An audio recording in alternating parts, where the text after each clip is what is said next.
when I was listening to in the car. And then she had the, you make me wanna love in the kitchen on the floor. And she did this really high thing, and it was like super high. And I was like, why is she singing up there when it's really, her voice was straining so bad. She's like, I'm like an alley cat. Drink the milk up, I want more. You make me wanna scream. Oh my God, I really love that song. Actually, back in the day, I was like, you make me wanna la la. But I thought she strained her voice too. And I was just like, ooh, she's not the singer of the family. I felt bad for her. I really did, because she was trying and it wasn't working. And I was like, go back to Jessica. Like, let her sing. And you can just do whatever else. But she was like the rocker chick. So it's almost like you don't really... her voice wasn't bad, but she strained that mess. And then, the whole thing on Saturday Night Live. Oh. That was so embarrassing. Where everyone was like, you lip sync. You suck. And I was like, it's like lots of people lip sync. But she just didn't they do all it well. do it. Yeah. But it's just, she got caught up in it. And I felt so bad for her, because I was like, they all do that. They all have a track playing. They're not all singing right live. It's because they don't want to sound terrible. Especially dancing. That reminds me of my mom laughs at me about this, but Jason Derulo. I'm just like, dude, Jason Derulo.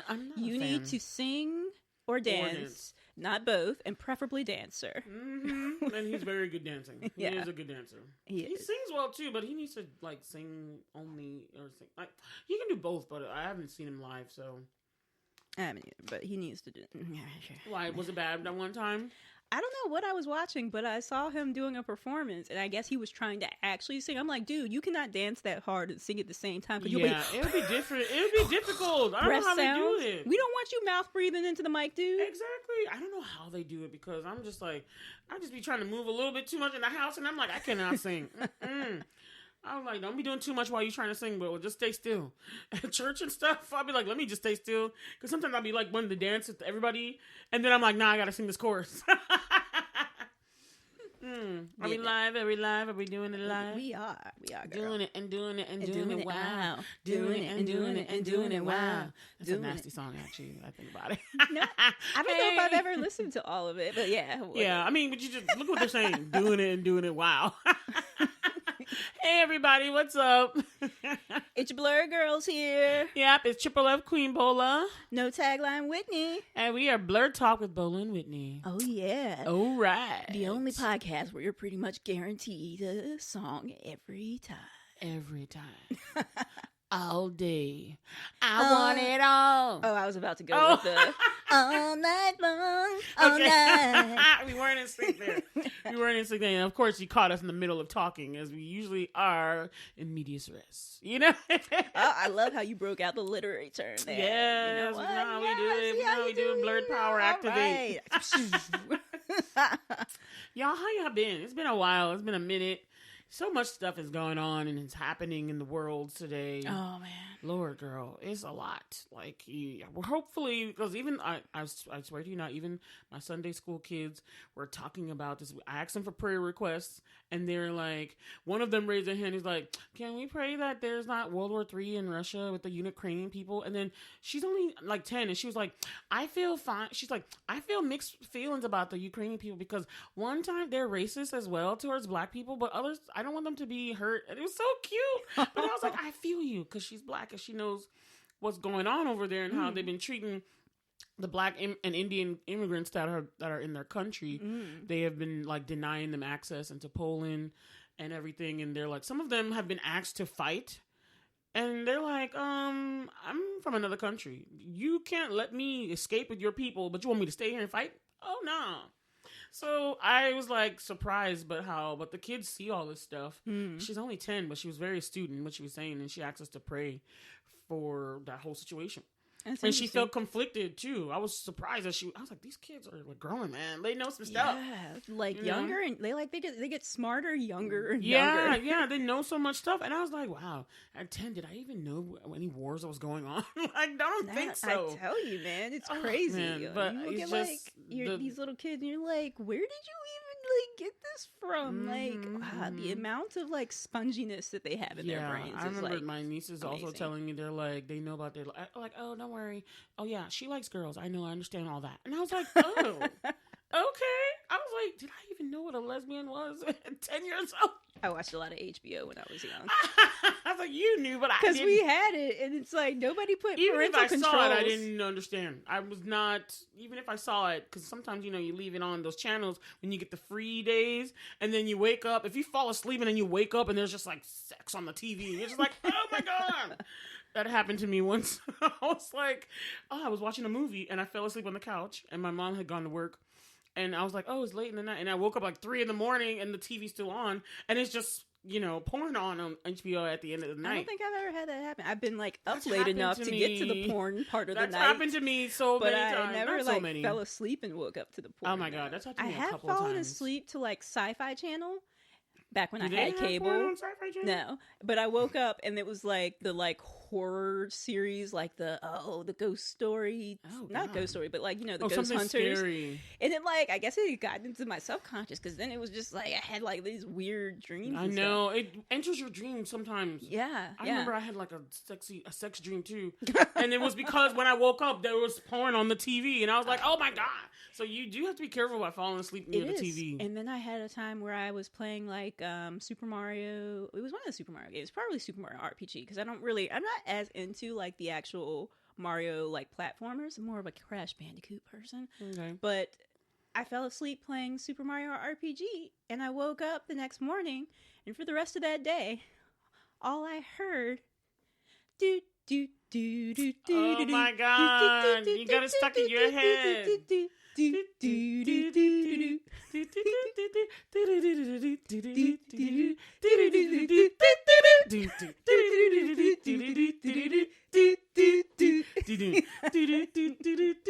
Oh my God, okay.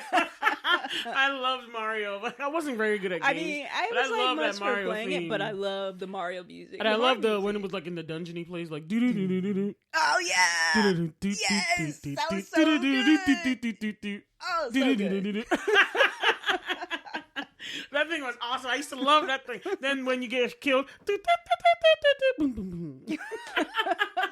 know these so well. Yes, the music always. I was just telling somebody I have very good ears. No, I was telling you yesterday. I have very good ears. So God, He didn't let me be sight. My sight's not the best. So other things have to be enhanced. So my ears are very good. Okay. And, I'm very musical and stuff. So I catch sounds, everything, vocals, tone, all that stuff, impacts me more. And I get it. And I don't know why. I could, fall for a person because of their voice. You know what I mean? No, I got you. So sound and just very Mohinder Suresh from Heroes. Oh, my God, yes. Oh, my God, yes. Yes. I loved him when he was in, what's that one? Never Have I Ever?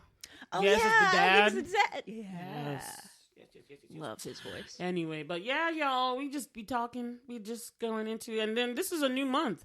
So happy March to everyone. And it's also Women's History Month. Hey, yay to the tacos. Sorry, you guys, we don't really have any content that's, episodes specifically geared towards Women's History Month. Mm-hmm. But yeah, happy Women's History Month anyway. Happy Vag Day, y'all.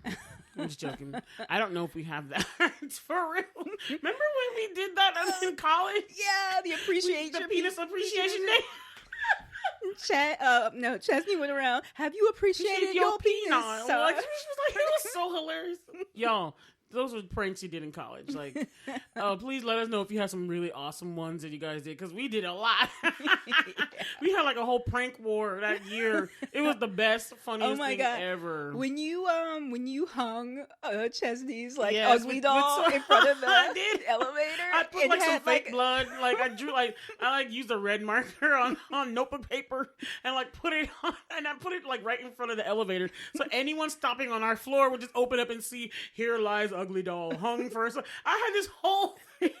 And a whole slab. You know how you had back in the day when they were crucified or hung, they had a slab to talk about what was bad about that person. I forget there's a word for it. They had there. Yeah, so they had a friggin' gallery. Yeah, it was a thing for some of them. Wow. They had a thing talking about for Jesus they had one. They called him the King of the Jews or whatever. But for other people, they also had those slabs where they were if you're hung or you're bad or something, it was to show how bad you were. Every time you say if they're hung, I just think of the other.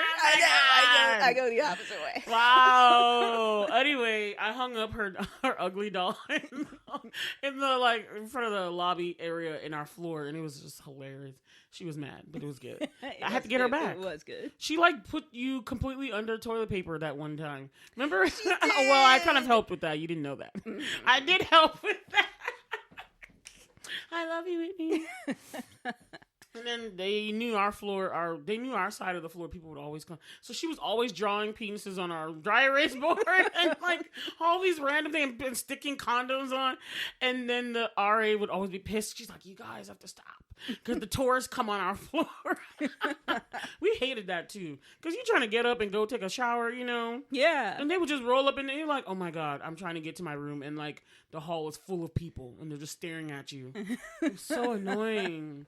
Anyway, well, what you blurting out about, Whitney, today? Oh, goodness. I think I'm going to go with a couple things. Okay. So this is I don't know, you might be blurting out about this as well, but the book bar. Yes. Okay, this is going to be a joint blurred out. Yeah. Can we do that? Yeah.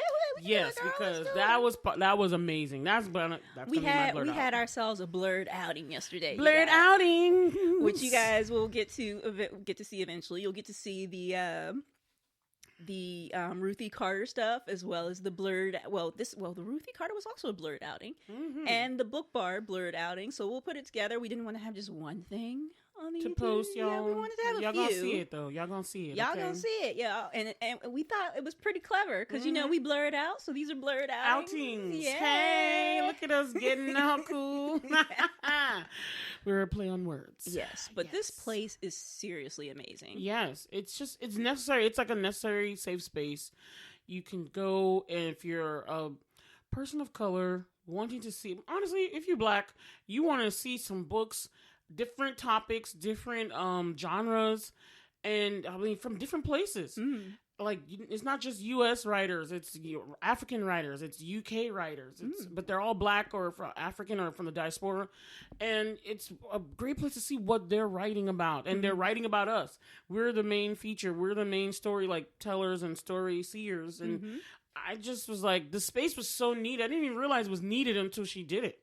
It is, because when we were talking to her, I was like, thank you for doing this, because you can find, books by Black authors, but a lot of times there'll be dramas and stuff, and I'm not really into dramas as a genre. And I'm I'm fantasy sci-fi. Yep. And I found it hard to find really good fantasy sci-fi books with a Black protagonist or by a Black author. And they had a whole section. I was like, oh my God. There was so many and to it look was at. beautiful. Oh my God, you guys, the covers. The artwork. The book of these art. books are just beautiful. It's like a freaking gallery. You can just go in there as if it was like a gallery because it's just so beautiful. Yes, and then I like how she had it set up not like a normal regular bookstore where everything's just by the spine. She had the face of the books showing on every bookshelf so that you could see it physically, and so my eye was being drawn so many places because I was like, oh, look at that cover. Oh, look at that cover. That drew me as well. It was like a feast for the eyes, and I love it. That's the thing that gets me. It's like the title and it's the cover, and it's like, man, these they have these authors had some bomb book titles and covers. I'm like, and then I read the synopsis. Things like this because I'm like, you get me with the. For me, I usually am gotten by the title first because unlike the book bar, most places have the spines out. So it's first the title, and then you pull it on. I rarely have the cover showing because it's and then you'll miss stuff because it's all hidden in there, and it's unless you're looking for it, because I go to Barnes & Noble all the time just for fun, just to sit or just to get whatever. I do love bookstores. I'm such a nerd. I love a book. Bookstores and cafes are my favorite places. If I were to talk about my favorite place, it'd be I love a good bookstore, or sometimes a library, but I love a bookstore. And it's a bookstore cafe. Ooh, the same where I can get a slice of pie. Girl. Well, this is a book bar, but if I can get a slice of pie and read my books, hey. But this was the book bar. You're right. She has snacks and stuff too, and drinks available. So, okay, we did not partake of the drinks because it was too early. But the book bar was just a nice space, and it was the first Black-owned bookstore in Richmond. So there's never been one, and it was news to me, and I was like, wow, I didn't realize that. So I commend her for even being the first one to open one up for us, you know? Yeah, and it's only one of 4 in the whole state of Virginia, which is what was reported by the news. And that's like, yeah, it's pretty mind-blowing, but at the same time, I can understand it, because I feel like there probably aren't many people opening bookstores, period, just because, like, the big stores are pretty much all that's really kind of left. No, and then Books most A Million's people not even around anymore. Oh, wow. It's just like Barnes & Noble now. I thought there was Maybe a Books A Million Second still out there near Westchester. Is there? Okay. I thought that was closed down. Or, okay, maybe it is. I mean, I haven't been out there that way in a while. We'll look at it later. But anyway, like, I feel like it's just kind of more difficult to be like a brick and mortar store right now, especially with people doing more reading. I love ebooks for the fact that I just love reading so much, so I like having so many books and like to be able to take with me. And I don't usually buy physical books other than from kind of almost like a collector type of standpoint, almost like a collector / art appreciation. Like if it's got real colors, like I'm still like I collect or am in process of collecting the Chronicles of Narnia, but it's a specific edition. Yeah, I am collecting the Leo and Diane Dillon covers. And I've got like 1 or 2 more, because I've got the entire collection, but they're not all the Leo and Diane Dillon ones. So I've got like... And it's cool when you can find the book. I love book art. I know. It was one of my favorite things. I just used to love just looking at the pictures, the drawings and everything. And then I wanted to know that story, you know, and... So part of like going there at bookstore, at Book Bar, when we went, it was like, I want to get into some of these. I got to see them, I got to touch them. I was like, some of them, I was like, oh my God. I remember I bought a book because I really wanted to support my Nigerian authors. And it was like a drama book, but I loved that it had the actual Ankara print as the background of the picture. Oh yeah, that was really pretty. And it was like a girl. It was about a Nigerian girl, of course, and she was on the front. But the background was an actual print that you can buy that cloth, you know. And I was like, this is cool, and I wanted to know the story. And then she, Whitney bought a book that had this cool African, like, it's a warrior fantasy story. And I was like, oh my God, this story sounds so interesting. Like it's so for me. And like on the back when they were saying, like, they were like, if you like Mulan and what I forget what the other stuff they were like, then you'll love this book. And I'm like, this is for me. I know, right? I was like, I'm going to have to borrow it once Whitney finishes. Because I have 2 other books I want to read. Which brings me to another thing. Like, I really appreciate her curation. Yeah. Yeah, because it was like, oh my God, so many things. I was like, oh, this looks good. Oh, this looks good. And you find out in the clip that I asked her, it's like, how do you get these books? And I just was impressed. She's like, she gets them right from the publishers. So I was like, she must just call them and talk to them. I wish I could have asked her more about that. I just didn't want to take up too much of her time. But I just thought it was so interesting that she just makes sure she grabs those. Like, she makes sure she grabs our books. She said she was a fantasy sci-fi just like you. And she was like, yeah, we grew up not seeing ourselves. We grew up not seeing the books we want to read and books about us. Remember I think I said this on the pod before, and how I used to always think about my stories and things I wanted to write. But I always thought about fantasy adventures, but I never thought they was always in white people. Like I always imagined the characters were white. And then for a while I wrote characters that were white. And it didn't occur to me that I was like, why am I only thinking of white authors? And I remember I was like, I don't see myself in any of this. I remember that. And I was like, I'm going to change that. And I remember thinking, I got to include some people of color and different people in this stuff. And this is why representation matters. Yeah. And it was like, I'm thinking about it now, but when I was back then, I didn't think about that that being the reason. That, I only think fantasy in white, you know, and white people, that's it. But it was like, it's like a mind fuck almost, you know what I mean? I was like, damn, I didn't realize how messed up I was just only thinking in white for my stories. And I was like, nah, man, change this, you know?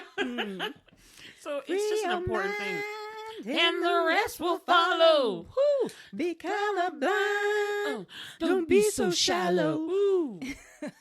But yes, so we just have to give it up and blurt out about the Book Bar. Yes. If you're a local person in RVA, go down to the Shaco Slip on East Main Street, and we're just shouting out and just want to support her. I don't think that's quite Shaco Slip yet. Oh, right before Shaco Slip, you're right. Yeah, it's not quite the slip, but it's like near the Shaco Slip. It's kind of like the business district, you guys. Actually, yeah, you're right, because it's right close to your job.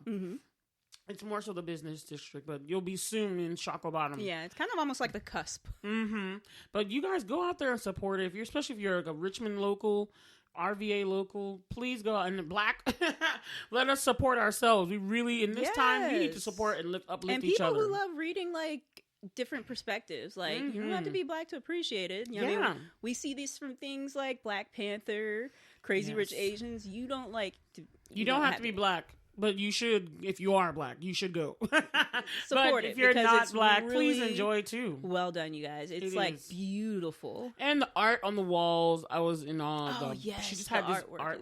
Like our favorite thing, me and Whitney's favorite thing was probably the wall of like vinyl covers of all these Black artists from the past. Like, I mean, some of them are still alive, still active, but they're like all the albums are from the past. And stuff. Yeah, like Michael Jackson when he was Black. With the exception of the one Drake album. That was there was one Drake album on there. But the Drake album to me was kind of like an anomaly. It was like one of these things is not like the other. Exactly. Yeah. Why is Drake down here with?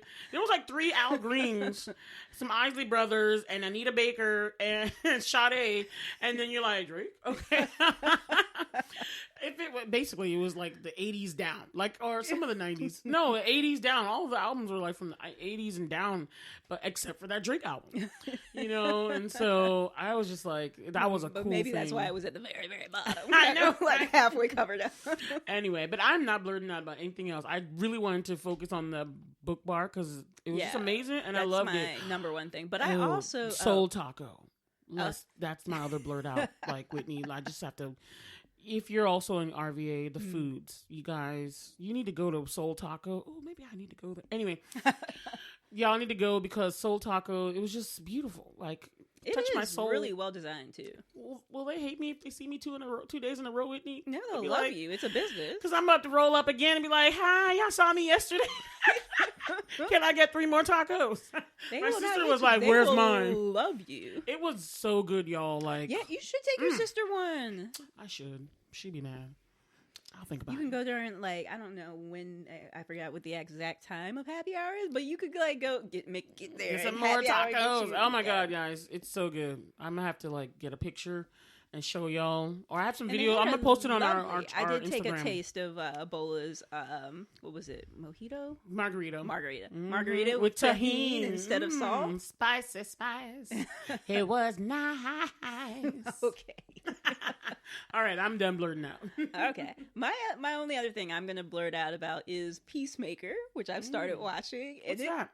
So it's a spin-off series from the Suicide Squad. So not the first one. I think we talked about this already. So not Suicide Squad, but the Suicide Squad. The one that James Gunn did. James Gunn, who did Guardians of the Galaxy Volume 1 and 2.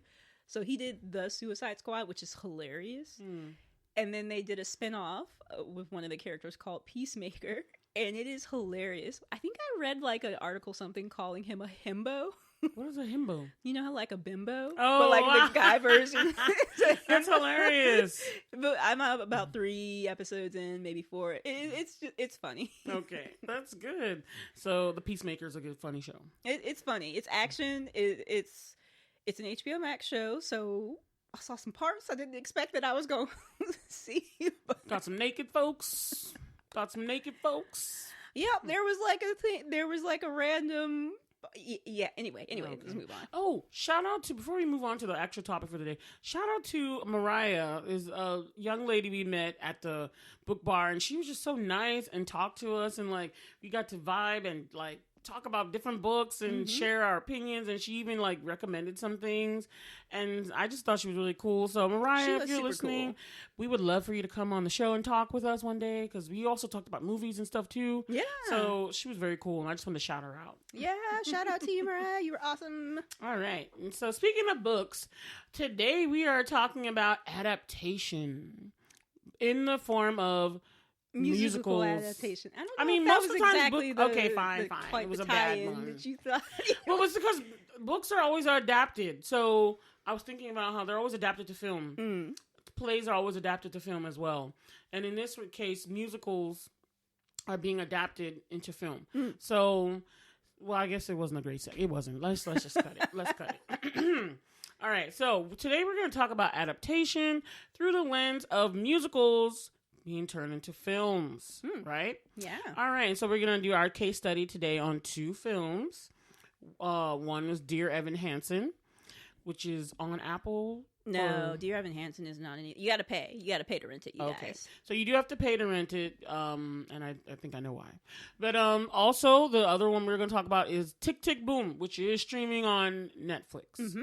All right, so both of those are musicals. Mm-hmm. And, you know, we're musical gals. We love musicals. We love them. I love a good musical. Oh, my God. Part of the reason why when Bola introduced me to Bollywood, I fell in love with it so much. Oh, my God, because it's a big musical. It's like super awesome. And I'm mad that more of their films have less music now in the future. But not in the future, like right now. Presently, they have, like, they do less music. And I'm like, but I love those songs. Yeah.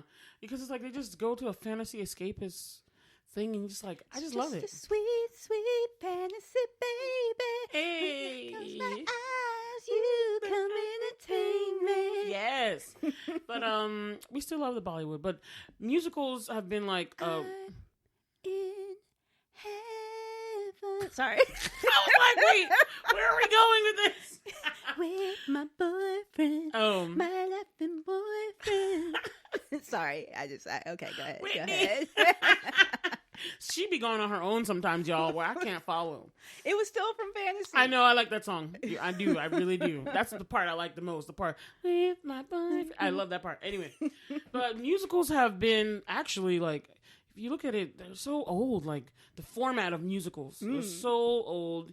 They go way back to theater and a traditional way of doing things. And it's always like a song in the theater together. So I don't know why more people don't like them, because they're like the oldest form of storytelling. Songs, really. Oh, yeah, bards would sing the tales. Sing, exactly. Like Gabrielle from Zeta. Yeah. So, but musicals, everyone knows, you think about it now, you think about all the Broadway, you think about the pizzazz, the flash, the jazz hands, and all this other stuff. All that jazz.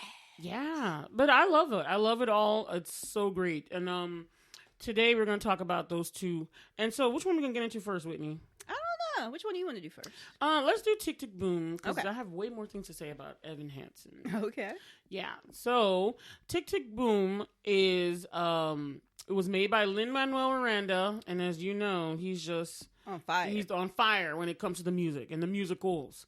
Although the music he didn't write for this one. This one was originally written by Jonathan Larson, and it's who famously wrote Rent. Yes. And died before it got to be premiered. It was such a tragedy, like super tragic. His life story. In fact, this one is like it was autobiographical, right? Yeah, it was pretty. It was autobiographical, and it was also very Inception-y. Yeah, because there was a musical inside of a musical inside of a musical, right? It was like 3 levels. Because the movie Tick, Tick, Boom is like about him writing this the musical Superbia. Yeah. But then after Superbia, it's like it's about him writing. Tick, Tick, Boom is like about him writing Superbia. So it's like Inception. It's like 3 layers deep. Yeah. So even in Tick, Tick, Boom, there's the music of Superbia. You know, it's like Tick, Tick, Boom music, Superbia music, and then we're watching the whole thing. So yeah, I totally get that. It's very Inception-y with the 3 levels. But what's your first impression of that one, Whitney? Oh man, I loved it. It was very good. I could see his style, Jonathan Larson's style in it, even down to like the ending of Tick, Tick, Boom. It put me very much in mind of kind of the ending of Rent, because you know how they ended on the photo of Angel. Period. It's like the same time with period, Angel turning around in front of the camera, which broke me. Like I was shattered emotionally when Rent ended, and like this was like kind of the same, because like the final song, Louder Than Words, ends with like actions speak louder than, and it doesn't do the last word, which is words, but and then it transitions into Happy Birthday, the song Happy Birthday to you. And it shows Jonathan Larson, like being told by his friend to make a wish in front of his birthday cake with like this old school kind of camera look. And he takes a breath, and the movie ends before he actually blows it out. And I love that kind of like held anticipation, like when movies kind of end like that. It's very Inception-y. It's a very weird. I know this is a weird parallel to draw, but it also kind of reminded me of Revolutionary Girl Utana's ending. You're back to Utana I again. know, because it's Revolutionary Girl Utana's ending is like one of the best endings that I've seen in like a series. Like where it's like instead of you hearing what the words are, it just puts like the episode title up there that you usually see at the beginning, but you didn't in this one. You saw it at the end, and this one it's like.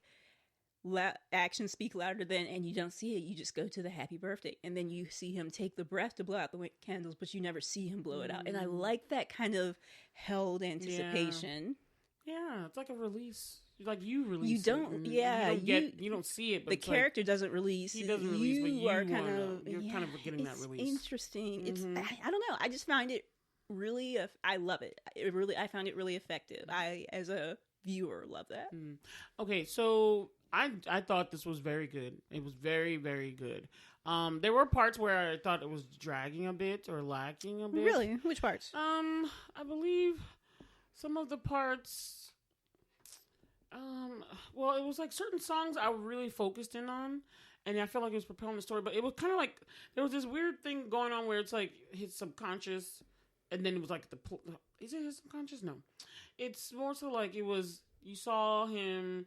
The play part, and then you saw like Jonathan Larson doing the stage plays with these other people, and then it was like, are these people part of his life, or are we taking an aside to focus on this little part? And that part I wasn't sure what was like going on at times. I was like, okay, so we're in his life, and then we're back on the stage, and then it's like some of the parts were separate. I got it because it was the whole Inception-y thing. It's like and I wasn't thinking about that then. Tick tick boom, the stage play while watching him compose Jonathan used to do that. He used to do Tick Tick Boom. So it really is autobiographical. And it was in the time of all the AIDS epidemic in New York. And so you saw it's very much planted in the time period. And I thought Lin-Manuel did a very good job of like with all of the sets and the direction, the props, everything, the time, the clothes, everything looked like it was back in the 90s. And I do want to talk about late 80s, early 90s. Yeah.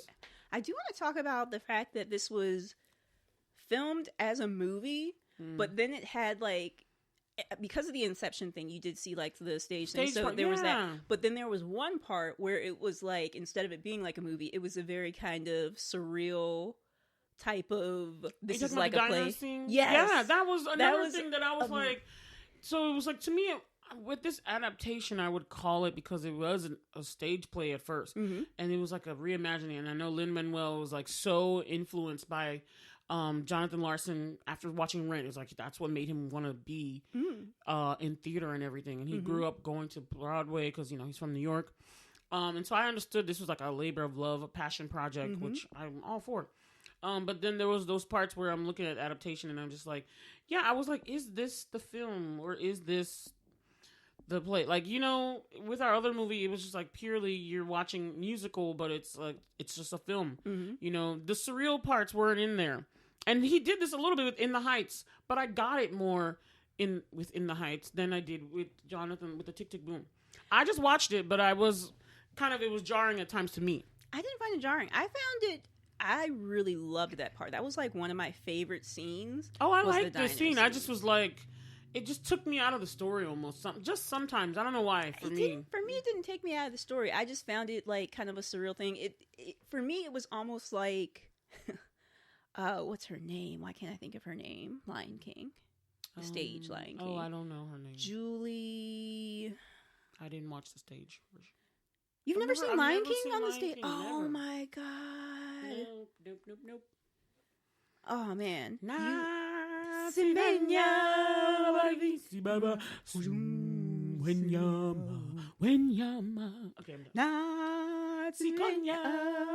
let me not mess up the Zulu. I'm sorry. I think it's Zulu or Xhosa. Is it Xhosa? Yeah. I have no idea. The click language. Julie Taymor. Oh, yeah. She's the creative mind behind the stage adaptation of Lion King. And I knew that. I thought you meant an actual performer. That's why I was like, I don't know who sings. But what I was getting to is that it reminded me like of Across the Universe. Across the Universe is very surreal. I love that too. I love that. But the diner scene reminded me of like kind of one of the Across the Universe sequences where it kind of like does this surrealist thing that kind of takes you out of the groundedness of the movie and into this kind of surreal. It was a great scene. Yeah. I'm not gonna lie, it was a beautiful scene. And it's so and cool it had all these awesome different Broadway legends. Yeah, so like a lot some of the ladies from the Schuyler sisters from Hamilton were in there. Yes, I was so excited. And one of the guys from Rent. Fangirl squeal when I saw the Schuyler Bernadette sisters Peters and some other ones too. I wish I could. And it was because of seeing the Schuyler sisters and Bernadette Peters that I knew it was probably like a lot of famous Broadway people. Because some of them wanted to honor Jonathan Larson's memory too. Like they all wanted to take part in that. Yeah, because I mean, Felicia Rashad was in there as well. Yeah, she was.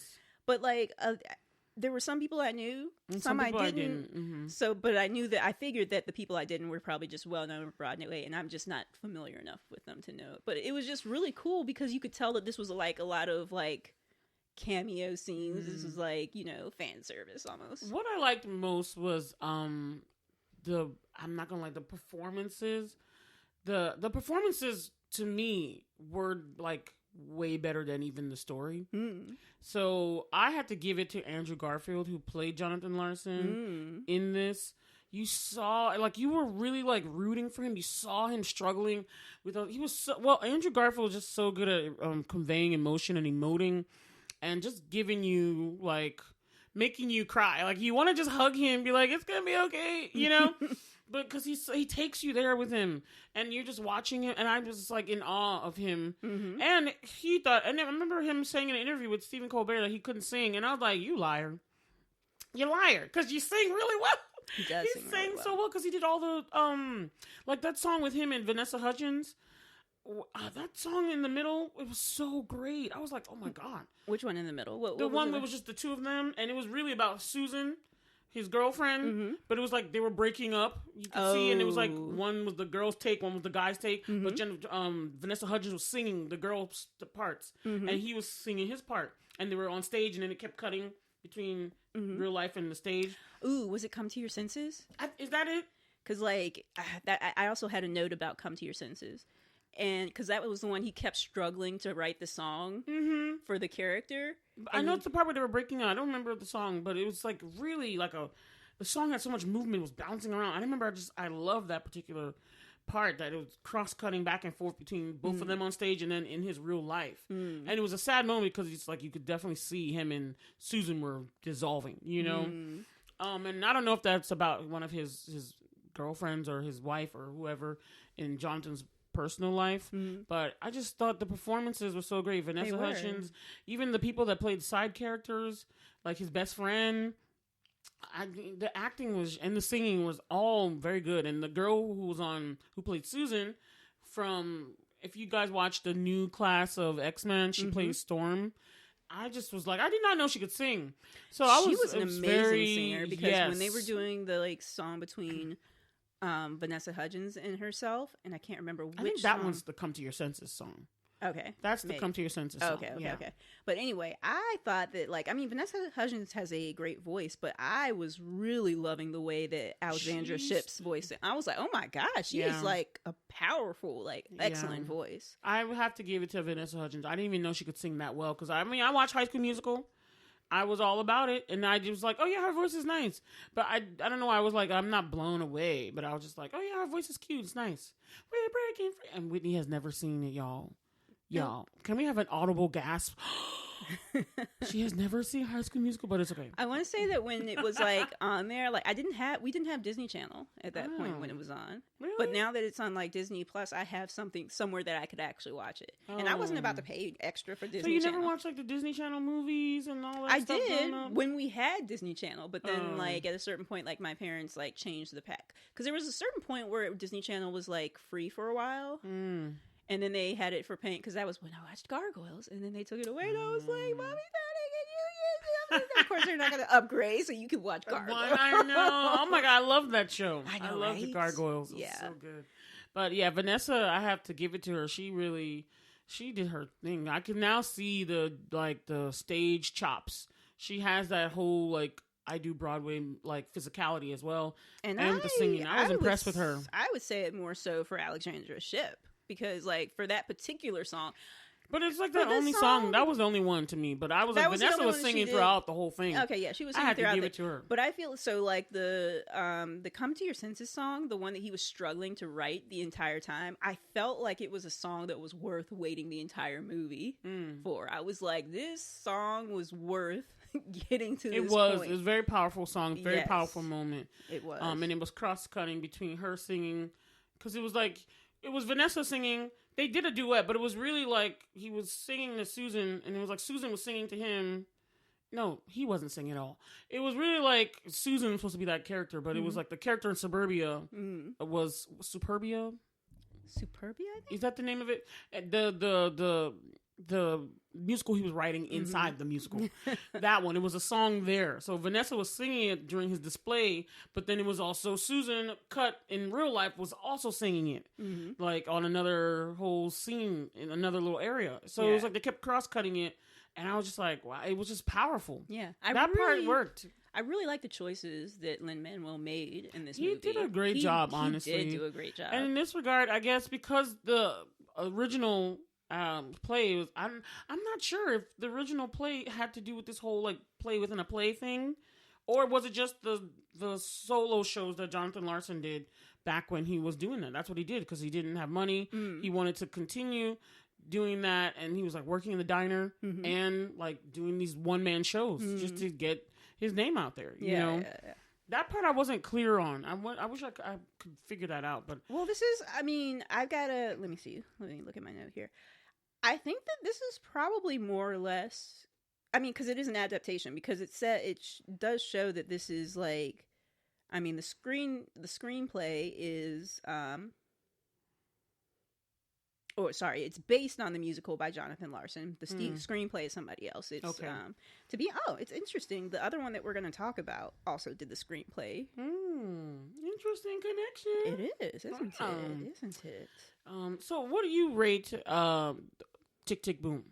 Honestly, I gave it a 10 glass. I gave it 10 glasses because I loved it.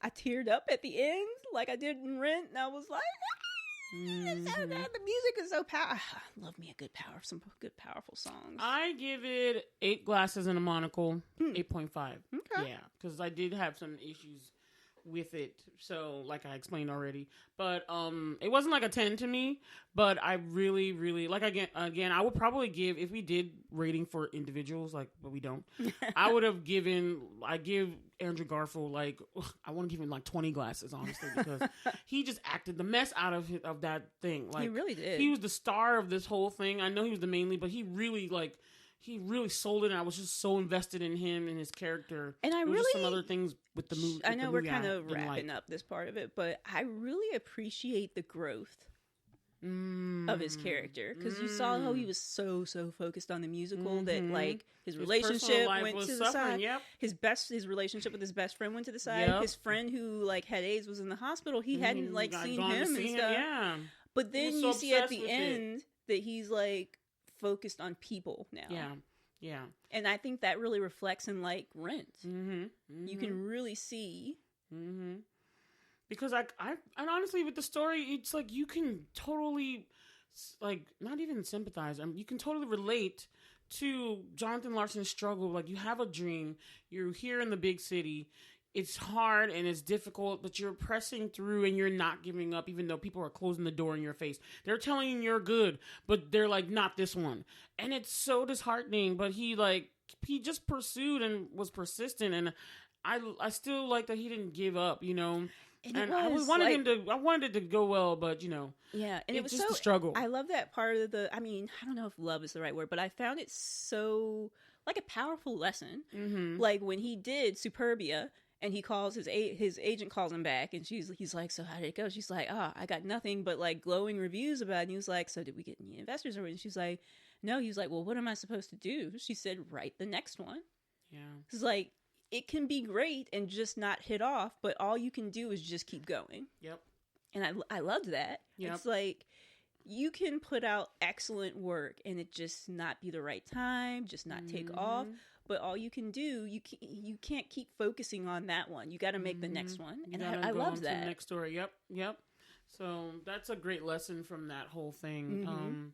But yeah, you could. I think because it was so fast paced, the tick the clock thing, you rarely really see that theme going through. Even with some of the songs, were so fast. It was fast paced. The cutting, like I said, there was a lot of cross cutting. There was so much like about time, and you could feel like he was feeling that he was out of time. Or like that he was going close to 30 and he was getting, time was like losing. And that's another connection that I thought about when I was watching it, and about the fact of why, probably another reason why Lin-Manuel Miranda is such a great director for this movie. Because you think about like Hamilton, who's like, why do you write like you're running out of time? Yeah. And it's like, he was doing the same thing. He was creating like he was running out of time, which he actually was.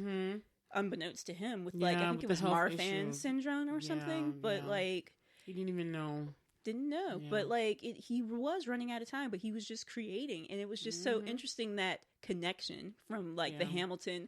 Why do you write like you're running out of time? And it's just like a tragedy, like another artist, like it's like Van Gogh all over again, where he didn't realize how talented he was. He was so prolific. I feel like he did realize how talented. Well, sorry, Jonathan Larson realized how talented he was. He just didn't get to. He didn't get the validation that other people appreciated his art. Exactly, and that's what I mean. Like they both were talented. Like they both were. I but feel like they did not realize. Now, granted, I don't know enough about Van Gogh, but I don't know if he.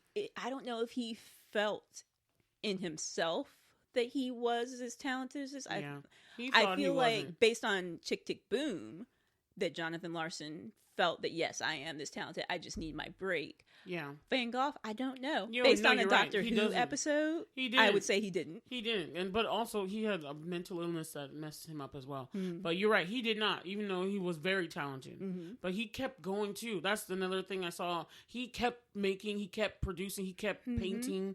Like you said, he was very prolific. He just kept producing, And let that be a lesson to everyone who's a creator, you guys. You never know what the thing is that's going to take off. So the only thing you can do is keep going. Be prolific. Because some creator that I really appreciate his writings and things. His name is Seth Godin. A lot of people like really are into his stuff. And he's like, there's no such thing as writer's block. There's like not writing good stories, but you have to write the bad stuff to get to the good stuff. So he's like, you got to keep putting the stuff out, because the people who create great stuff, he's like, they're not just like born reworking this one thing over and over again. They just keep putting out stuff, but they put out so much stuff that either they get better or they hit on something and they get better. Yeah. But ultimately, I would definitely say give Tick Tick Boom a watch. I think they did some interesting things with adaptation. And so if you're someone who doesn't like musicals, you might feel like this one is all over the place and you're like, I don't get this as a film. But I think the storyline that's in there, it's very clear, so that you're not going to be like confused. You might be drawn out like me. There was some parts that I thought I was like pulled out because it was like they were doing some artistic things. But I think ultimately this is worth a watch, and that it was really good. Again, I gave it 8.5. 8 glasses and a monocle. And 10 glasses for me. All right. We'll figure out what the average We'll figure out the average later. All right, so let's move to our second one, which is definitely a more polarizing watch for most people. Yes. Dear Evan Hansen. Go ahead, tell them about it, Whitney. I loved the stage production of Dear Evan Hansen. I actually saw it on Broadway. I didn't see it the original cast with like Ben Platt. But I saw it, and it's just another reason why I love musicals so much, stage so much, because the creative decisions they have to make about like stage production and how to convey something when you have like you can't use like special effects and stuff. And it was just the creative decisions for the stage play were just awesome. I missed that in the movie. But at the same time, I didn't, because it is an adaptation. You have to change things when you're adapting something. It can't be the exact same unless you're doing a filming of the stage show. Yeah. But like the storyline is just something I think really is needed. And the song, oh my God, that song is such a theme song for me. I mean, I didn't have like that particular issue, but I feel like it's something that everyone needs to hear, which is the song "You Will Be Found." It's an amazing anthem. Feeling alone and those for people, especially those who end up trying to kill themselves. They get to the point where they feel so alone that they don't have any help. Honestly, the mental health issue was like, it was such. I feel like Dear Evan Hansen, the musical, was so good for this time when everyone so much increase in suffering and in mental illness. Yes. And I like that also what's happening at concurrently is more acceptance of like these acknowledging these issues and then getting help. Like even now you have it so casual where people like there's like pop songs where people are like, that's what my therapist says. Like they talk about it and they rap about it and it's like, okay, you know? And so I just really like that Dear Evan Hansen addressed this issue. And another thing that I wanted to mention about adaptation was that when it comes to adaptation, you really have to go with the medium that you're trying to adapt it for. So lots of times when you see books going into movies, a lot of people are like, oh, the book was better. Oh, this was better. Yeah, the original thing you saw it in or you met it in is going to be maybe better because it's just different. And some other people like it the other way around.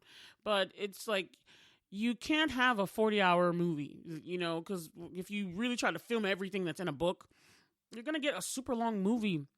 But they've got to cut some things out. They've got to make it. They've got to condense it and grab the crux, the essentials of what's in that story and display it for you for this medium. And so with Dear Evan Hansen, some songs were cut and things were done different ways. But I felt like it was good because it worked for the medium it was going to. So certain things were more impactful as a scene instead of a song because you're visually looking at it and not looking at it on the stage, you know?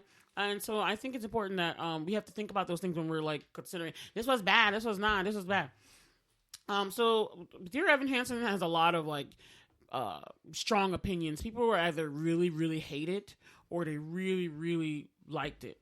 And the music is always good. I have to admit, the music is Ben Platt has a beautiful, wonderful voice. Now, if we want to get into what people really had a problem with, it was definitely that Ben Platt is not a 17-year-old kid. And he doesn't look as young as he did when he did the stage performance.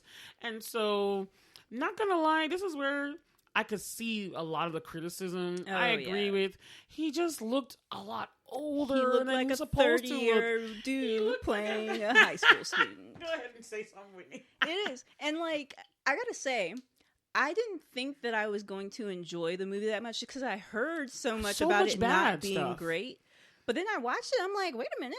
This is really good, actually, I think. I'm sorry. I had to. And I've seen the actual stage production. I was like, this is good. Yeah. The only thing, I will have to agree with, like, the 30-year-old dude. Like, I was like, they tried too hard. Like, the curly hair thing, and I don't know if it was the makeup as well.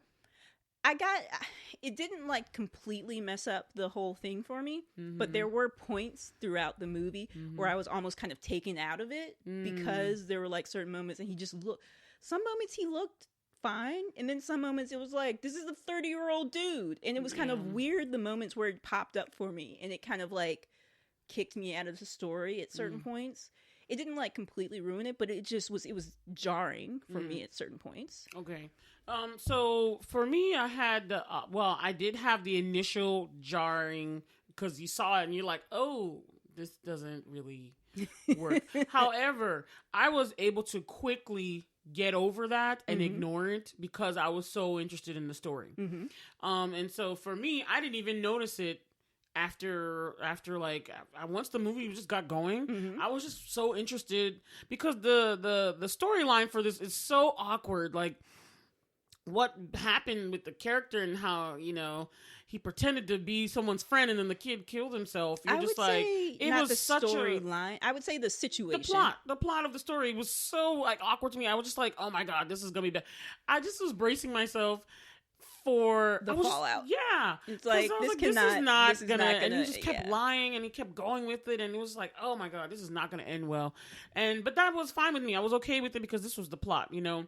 But it was just like the situation is just like so like, oh, don't do this, and then you're like, oh, he's continuing, he's keeping lying, so that part was engaging to me.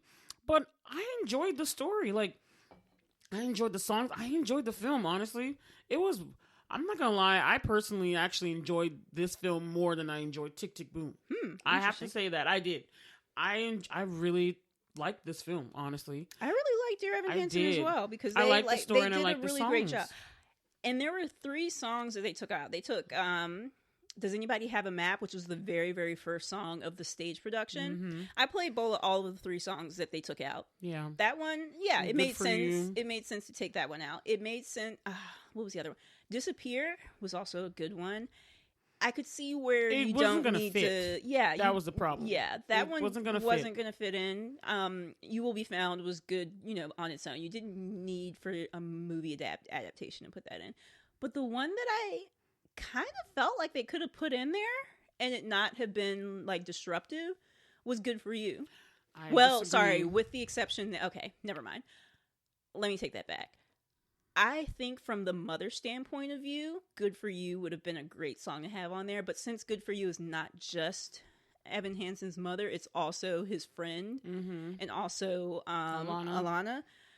The Alana thing, maybe I could see, but his friend, I feel like, wasn't as prominent in the movie as he was in the stage show. So him having the kind of Good for You, like, you just kind of threw me away. They presented it where Jared, who was the family friend, I didn't even realize his name was Jared until later on, that he wasn't like that tight with Evan. So it just made it seem like, why would you be singing? Why would you care that much? The same was actually true in the stage production. He was like, yeah, we're just family friends. But it seemed like as they got into, because he knew that he was the only one that knew the truth. Exactly. Yeah. And it seemed like when he got into it, he was all into like, oh, let's make this into a business and make some money out. And then the stage production, that was like more pronounced. So he was like, oh, let's do this together. And it's like almost like felt like he was getting closer to Evan because of it. But then when Evan was like having his relationship with Zoe, he felt like he just kind of got cast to the side. Yeah. But in the movie, you didn't really get that because it was just kind of like, yeah, you do.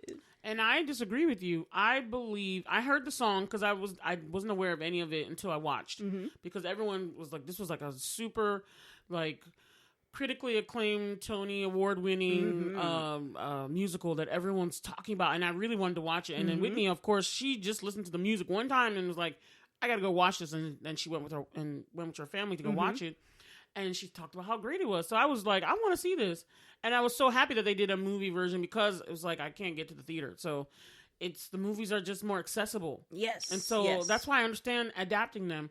But then you got to look at what I said earlier. It's like the medium of film is different from stage. You know, you can't do certain things, and that is why I felt that song, even though that song is great, the scene where it's supposed to come in.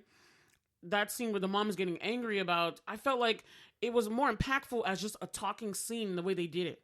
Where the mom is like so angry about the lies and that he feels like he's with this family, the other family, Connor's family, and that she's feeling shafted, and it's like, wow, you found that the grass is greener on the other side, which is a line from the song.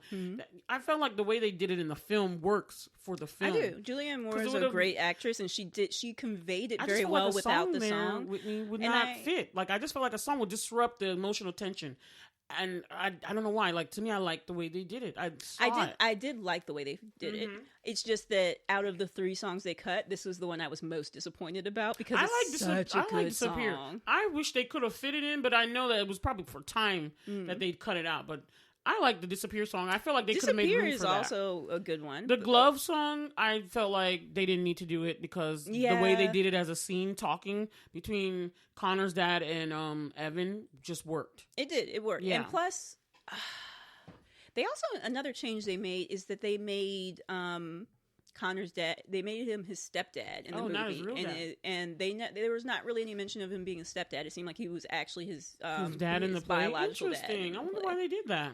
I don't know. I felt like it was something that was made for an interesting dynamic in the movie, and I actually liked that change. That was one change I liked. The other change it helped explain why he was so that way. You know, that his real dad wasn't alive. And I don't know. Maybe add a layer. But I don't know. I'm just grasping. In any case, it worked. I thought that it was additive. It added to the story. I think. Another thing that I did appreciate change wise was them adding a song. They added a song for Alana. I can't remember what the song name was, but it had this awesome quote in there about just because you carry something doesn't mean it's not heavy. You know, just because we carry it well doesn't mean it's not heavy. Oh my God, it was that really line good. Was so like that was a great line. That one. That was a I great felt that line. one. Amanda Stanberg, she did her thing. I didn't know she could sing, but no, that's not true. I didn't know she could sing. You did? Because she had like music videos and stuff in the past. Oh, okay. And she plays the violin. Oh, yeah. So I forgot she is very musical. And I love that. I just haven't heard much of her music. I love how because like in the stage production, this was not what they did. She didn't have as involved of a role in the stage production as in the movie. And I like that they expanded her role. And the reason I liked it is because she wasn't exactly... actually, I guess you could say she was almost a foil to Evan Hansen. Because they both were, like, apparently, like, clinically depressed. But they were different. Too. Yeah. I don't know if it was depression, anxiety, or both. He was like the invisible one that was just crippling. His anxiety was so crippling that he just kind of, like, disappeared. He just was like, he didn't want... It's almost like he almost wanted to will himself away. And she took the opposite. Yeah, she made sure she was so present. So in the spotlight that no one would see the other what stuff. She was up, like, how she really was. It was like she kept herself busy. And I was mad at her, too, because it was like her busybodiness made her do something that he had told her, don't show the suicide note to anybody. Which was really his letter that he wrote to himself. That got confused and started the whole story on. Y'all just go watch it, okay? Yeah. But it was. I felt that it added to the story to have her just be like, this is not the only way that depression presents. Because in fact, we've got 3 different representations. Because you got Connor, who actually took his life, and he was like this kind of angry kid. You got Evan, who like likes to just disappear into the background, and then you've got Alana, who is like class president, is always overachieving perfectionist. And I love it because I love the message of the movie overall about like you're not alone, you will be found. But I also like that they show 3 different presentations of it. It's like depression doesn't look just one way. Yeah, exactly. I like that too. The message, and I remember someone's critique was that they felt it was irresponsible with the subject matter, and I don't know why. Yeah. One of the videos I saw, she felt like they handled the subject matter irresponsibly, and I don't really know why she said that. She didn't expand? I didn't finish watching the video because I just didn't agree with what she was saying. I was like, I had to turn it off because I was like, nope, don't even get into this, because I was like, nothing in there, only his behavior was irresponsible. But again, he's a 17-year-old kid with all these issues.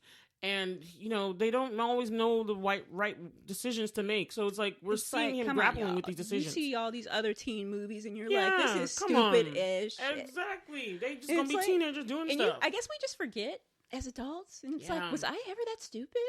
Yeah, I guess I was, but I don't remember being that stupid. Yeah.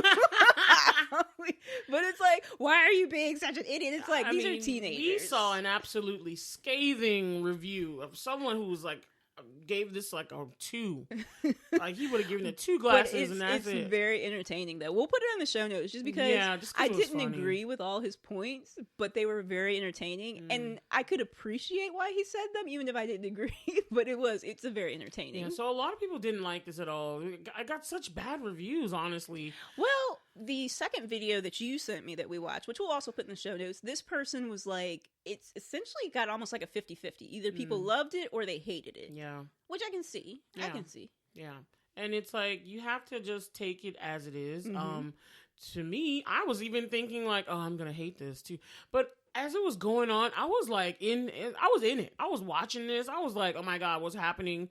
I was totally engaged. I was kind of tense to the entire time because Yes, I me was too. waiting for whatever people thought made it so bad, and I was like, okay, Me too. people, I just disagree. This is has happened with me a lot with like critic reviews, Yeah. where they're like, oh, this is horrible. And I was like, this was a great movie. What are they talking about? Exactly. And this was another case of that. To be honest with you, I think I liked Green Lantern. I don't know why people. I didn't just like Green Lantern. I mean, it I doesn't didn't stick get it. in my head as like an as I'm awesome. gonna watch it again, but I don't know. To me, I remember watching it and liking the film, and I don't know why it always gets the bad. I rub. will say that the CG was probably not That's probably the best. why the because CG like wasn't the best. putting but it was his the head time on like period. the body and it's obvious kind of. That's probably what it was. The proportions are kind of a little odd where it's not But I felt quite the right. story was good. Anyway, but I'm just saying that was because that movie is always dragged, and even Ryan Reynolds always he like makes fun of himself about that film. I'm like, oh my god, because I liked it in Deadpool, and he's like, yeah, don't put me in a CJ. Anyway, okay, back to Evan Hansen, and so also the bright star was the young lady that played Zoe. Oh my god! So Ben Platt's acting, I'm sorry, it was on point. I felt like I bought, even though he didn't look like it as much, but I bought that he was a 17-year-old kid. He's a good actor. He's just not a 17-year-old. Yeah, the makeup and hair they didn't do as well. To be honest, should have tried a different route. I feel like if they had just left him with the hair he usually has, kind of on the shorter side, it probably would have looked better. Yeah, I feel like the curly thing was Jonathan them Larson look trying almost. so hard. You know, I was like, honestly, I kept thinking of Jonathan Larson looking at him. I did because John had that weird, crazy hair too. So weird. It's like, why did you make this choice? I have like never seen Ben Platt with his hair. His hair was like never this. that curly. Yeah. So I don't know why they did that. It was like trying too hard and obviously trying too hard. Yeah, but I didn't know it was gonna deal with the subject matter it dealt with. I mean, the music was so good. It was. But I agree with you. It. Like, I didn't have any her problem. name is Caitlin Dever, who plays Zoe Murphy. Yeah, she was all. If you guys have seen Booksmart, she was the main girl, right? Well, there were two main girls. It was both of them. I thought only one was the maid and one was her friend. I think it was kind of both. Okay. But she was the one who was, I don't know if she was a lesbian or if she was just into a particular girl. But anyway, the queer friend in Booksmart, she's her. And she gave an amazing performance in Dear Evan Hansen. She does. Voice, I like she does. She does. She's not like top for me in like, you know, Broadway singing voices. Not. But she did she gave a phenomenal. That Requiem song, I was like, I bought it from her. Her emoting and stuff, to be honest, I would put her performance even over Ben Platt's, to be honest. Wow. Okay. I mean, Platt had a larger part, but I felt for like the parts that she was in, she just did a good job. And I was like, yeah, she's a teenage girl. Like, yeah, with all these issues and I mean, that's not suffering. the reason that I gave her. Oh, okay. But it's just like, I felt like when she was on camera, you were just captivated. It almost, you know how like in Dawn of Justice, like, it was about Batman and Superman, but you didn't really care about them. It's like only when it wasn't to this point in Dear Evan Hansen. It's just like, but when she was on screen, she was just really captivating. Yeah. Yes. I mean, I'm sorry. I actually wanted to show this to my sister and my family. I was like, let's watch. I literally wanted to watch. I could watch it again. That's how much I liked it. And I mean, I could watch a lot of things again. The music is on. By the way, you guys, this is Pasek and Paul, who also did The Greatest Showman and La La Land. Bola's not as much a fan of La La Land. I thought that the music in La La Land was good, but Greatest Showman is like one of my favorite movies. I love it so much. That one is and good. They are just a supremely talented writing duo. They're they also did the music for WandaVision. I the guy and girl, right? No, two guys. It's 2 guys? Okay, never mind. Their name, I'm wrong. let me tell you, it's like Justin Paul and Benj Pasek. Okay, no, I'm wrong. It's but they've done like episodes for other stuff. Like have you ever seen Smash? Yeah, I've heard of that. True. So they did did some stuff in there. They've done stuff here and there, other stuff, but like the full as far as scoring. I just knew there was another writing duo that did like Moana, and I feel like they are the modern Rodgers and Hammerstein. They're very good. They are. They're excellent. I love them. Just to address some of the wrongs, the people like some people felt like the other characters were like too flat and that they weren't like dynamic enough. But I was like, you have to. This is an ensemble. Not everybody's gonna shine because it's not equal. They're not the main characters. They're secondary characters. An ensemble? Like it's an ensemble cast. but it's like they're not the main characters. You know what I mean? It's like any other. It's like Harry Potter. Ensemble cast anytime there's more than one person. No, like that's every movie almost. Yeah, they're all ensemble. That's what I'm saying. But the way he was talking, the way the person was like acting as if those other people were supposed to have an equal part to the main character, and I'm like, but they're not the main characters. Yeah, every movie's an ensemble cast, but it's like you're trying to equate that they should be on the same level as Ben Platt, and I'm like, no, because they're not the main character. We're seeing everything through his eyes. Because when you say ensemble, I think of a movie or TV series where most of the characters have equal time. I think of Grey's Anatomy as an ensemble. I think ensemble is everybody on the cast. Meredith Grey is kind of like started off as the main character. I feel like they give equal time to pretty much the main people on there. So I consider that more of an ensemble because like the focus is between different characters. Whereas I would say something like, I don't know, like maybe Daredevil, the series, is very much so focused on Matt Murdock. You get some good storylines, secondary storylines and stuff, but he is the main character, so you're not going to be upset that. So, I mean, you might be upset because you're like, that's a really great secondary character. You should give them more. What ensemble means, it just means a people together cast. But that's what I'm saying. You got a bunch of people in the cast, but at the same time, you're like you said. This is really about this one person, this one kid, and then all the other tertiary and secondary characters. So it's like, for me, like I didn't really agree. Is ensemble. You can't say that one particular Power Ranger was the main one. Okay, so you have a whole group of people. They're all in the cast, but the way he was trying to make it seem like it's like this should have been an ensemble piece, and I'm like, but it's not about all of them. They're like impacting their secondary, tertiary characters, and I'm like, you're trying to say they should have equal.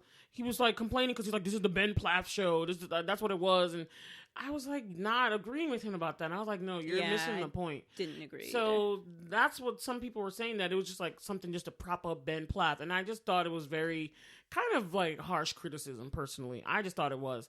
I agree. I think it was harsh criticism because it's like it's Dear Evan Hansen. He is the main character. He is the main character. This is not an ensemble piece where all it's the meant other ones, to focus rather equally on different characters. He is the focus. Yeah, so for him, I didn't think the other people, I was like, they're not supposed to outshine him. Like, they're just supposed to support the storyline. But I thought they acted very good. Like, Amy Adams, I thought she did good. I thought even Julianne Moore did good. Even though she's not, like, known for her singing. That one song she had, she did a pretty good job. But that also made me wonder if that, I mean, well, no, you brought up very good points on why they didn't put Good For You in there, and I think I had something of my own as why maybe it worked as better the way they did it for a movie. But I also wonder if maybe that just wasn't in her vocal range. Probably. Because it's got kind of a rock, at least for the mother's part of it, it's got this kind of rock, well, the entire song, but it's got like a very kind of, what do you call it? Like this almost pink-like rock tinge to it. So what I would say to round this out is, overall, I really enjoyed the film. I would watch it again, actually. Yes, the look of him is not the best part. That's a failing on the costuming and makeup design team. They just did not make it look right. However, if you can get past that and just see the story and experience the characters, you will find that this film is really like a nice coming of age story film, like up there with all these new films that are going on. One of the things I mentioned to you when we were watching was that I just love that this is available now, because I remember when we were in school, talking about this stuff is like you only really you have to listen to emo music. That's basically it. Like or depression. That's the only time you were like, okay, I'm listening to like Linkin Park and Papa Roach and those kind of songs, and that's it. Like that's the only way you could experience that kind of stuff and be emo. And no one talked about this depression, stuff. really. It's like, aren't they just sad? Yeah, basically, yeah. So it's like if you had these issues or emotions or anything, it's like there was no outlet for you to talk about this stuff. You would feel alone because you're like, am I the only one who feels like this? And everyone was only focused on like the clicks and all that kind of stuff and being cool. That's what everyone was focusing on, even in those films that we used to watch during our age group, during that time. This is more serious. This one is dealing with these issues, and I like that they are brave enough to showcase this. And I also really like the way, another thing that I like the ending. Yes. Which was also the ending was great. The ending for the stage production also it didn't go as in depth as kind of the movie did, like showing him in the cafeteria and by himself again, because, you know, people before he told the truth were like wave at him and like, hey, stuff like that. And he was back on his own. He was by himself, but he had grown in a way that now he wasn't like considering like suicide or anything like that. He had grown as a person because he had done some. I mean, the first thing that he did, you could see why it happened. It was an accident.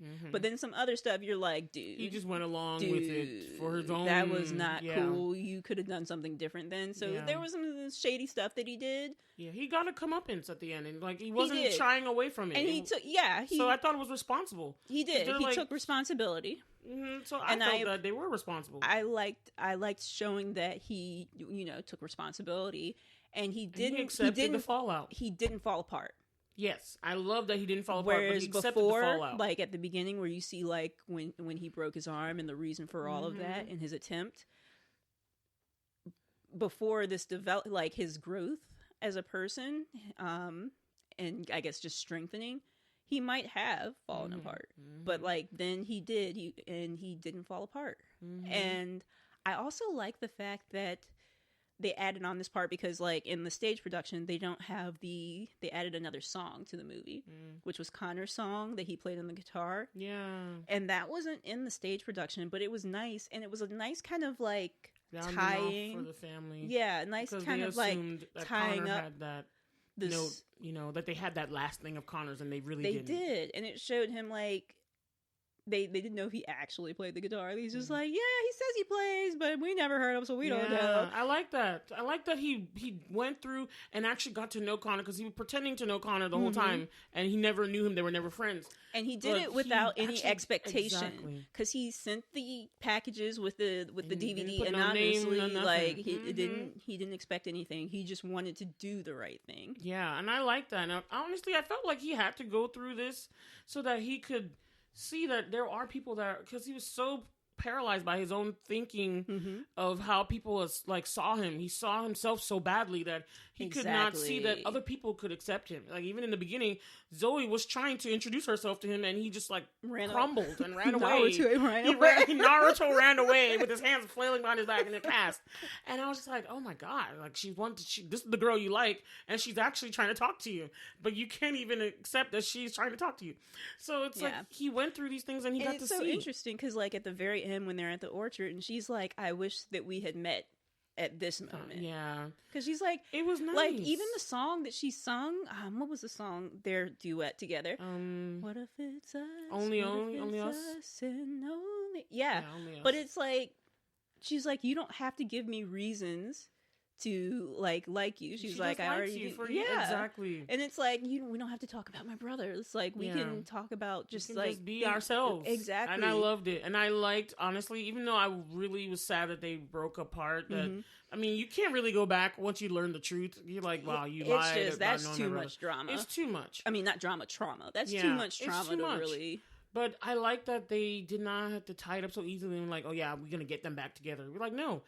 This is realistic. Like, if you had gotten back together, that would have been kind of messed up. Well, at least on her part. It's like, your family's had enough trauma. I feel like you don't need to go to this thing.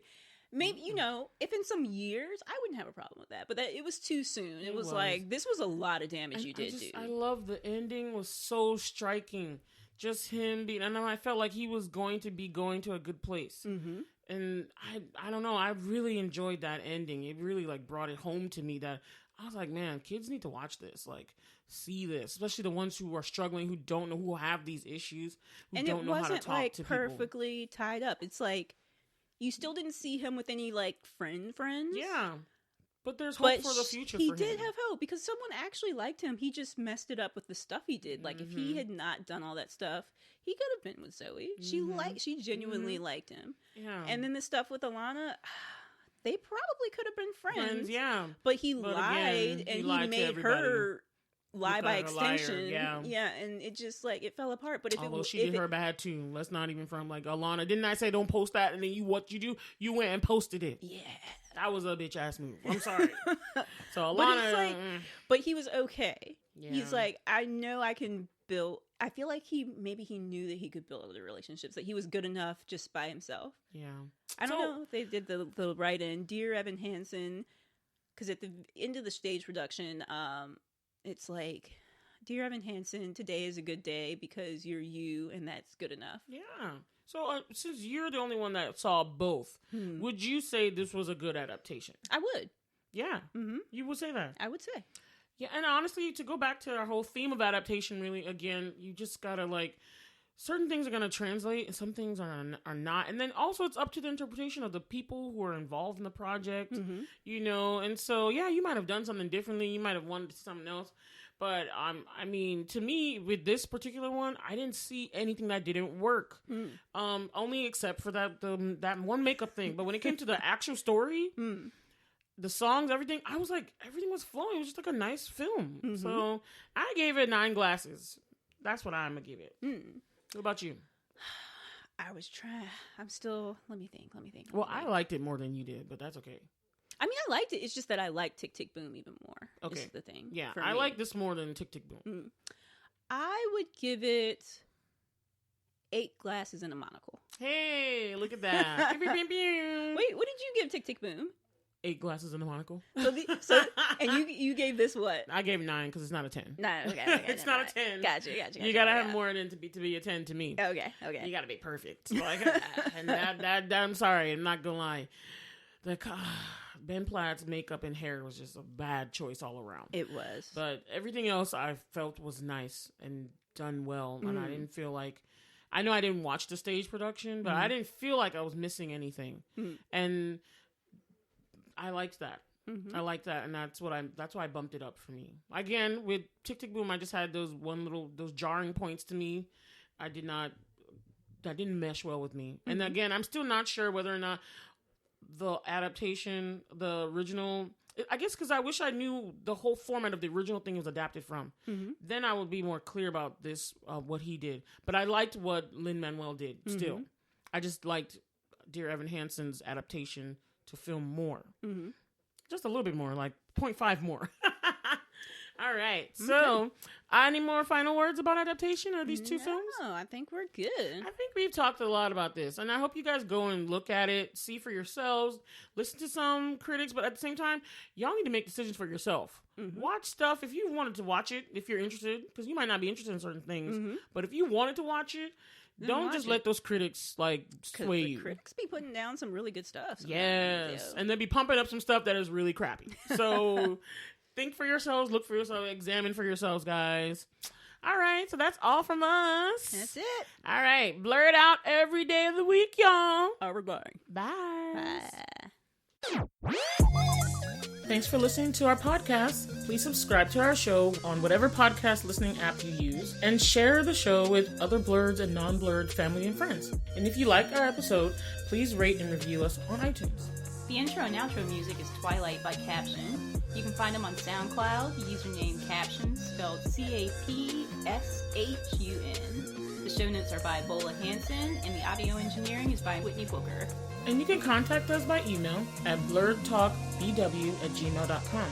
And also, don't forget to get social, you guys. You can find us on our social media at Instagram and Twitter, with our @handle being @blerdtalkbw. And we've got our individual things going on too, y'all. So you can find me, your Blerd Fashionista, on Instagram and Twitter at BolaStoryB. That's B with 2 E's like the insect. And I've got my own personal YouTube channel, just Bola Sade. That's BOLASHADE. D as in dog, E as in elephant. And this is Whitney. You can find me at my company, Luminavi Studios. The email address is wit@luminavi.com. That's WHIT@LUMENAVI.com. You can also find me on Twitter at Luminavi Studios.